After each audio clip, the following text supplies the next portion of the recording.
എങ്ങനെയാണ് ഒരു YouTube channel start ചെയ്യാമെന്ന് പറയുന്നത്. ഫസ്റ്റ് നമുക്ക് യൂട്യൂബ് ഓപ്പൺ ആക്കിയിട്ട് അതിൻ്റെ റൈറ്റ് സൈഡിൽ കാണുന്ന യു എന്ന് പറയുന്ന ഒരു ഓപ്ഷൻ ഞെക്കുക. അത് കഴിഞ്ഞ് ഓപ്പൺ ആക്കി വരുന്ന പേജിൻ്റെ മുകളിൽ തന്നെ നമ്മളുടെ പേര്, അതായത് നമ്മൾ സൈൻ ചെയ്ത അക്കൗണ്ട് കാണാൻ പറ്റും. അതിൻ്റെ ഇടയിൽ ക്രിയേറ്റ് ചാനൽ എന്ന് പറഞ്ഞിട്ട് കാണാൻ പറ്റും. അത് ജസ്റ്റ് ഓപ്പൺ ചെയ്യുക.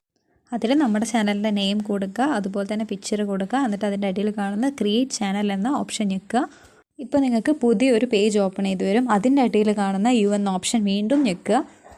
ഇപ്പോൾ നമുക്ക് നമ്മുടെ ചാനലിൻ്റെ നെയിമോട് കൂടിയിട്ടൊരു പേജ് വരും. അതിൻ്റെ അടിയിൽ വ്യൂ ചാനൽ ഞെക്കുക. ഈ വരുന്ന പേജിൽ പെൻസിൽ എന്ന് പറഞ്ഞ ഓപ്ഷൻ ഞെക്കുക. ഇനി ഓപ്പൺ ചെയ്ത് വരുന്ന പേജിൽ നമ്മൾ ഫോട്ടോ കൊടുക്കുക, അതുപോലെ തന്നെ ബാനർ കൊടുക്കുക. പിന്നെ നെക്സ്റ്റ് ഡിസ്ക്രിപ്ഷൻ, എന്താണോ നിങ്ങൾക്ക് ഡിസ്ക്രിപ്ഷനായിട്ട് എഴുതേണ്ടത് അത് നിങ്ങൾ എഴുതുക. പിന്നെ ഏറ്റവും ഇമ്പോർട്ടൻ്റ് ആയിട്ട് ചെയ്യേണ്ട കാര്യം പ്രൈവറ്റ് എന്ന് പറയുന്ന ഓപ്ഷൻ അതെന്താക്കുക, പബ്ലിക് ആക്കുക. അത് ഓഫ് ചെയ്തിടുക. എന്നാലേ നിങ്ങൾക്ക് ആ ചാനൽ പബ്ലിക്കായിട്ട് വരുള്ളൂ. അപ്പോൾ ഇങ്ങനെയാണ് നമുക്കൊരു പുതിയ യൂട്യൂബ് ചാനൽ സ്റ്റാർട്ട് ചെയ്യുന്നത്. ഇതുപോലത്തെ യൂസ്ഫുൾ വീഡിയോസിനായിട്ട് ചാനൽ സബ്സ്ക്രൈബ്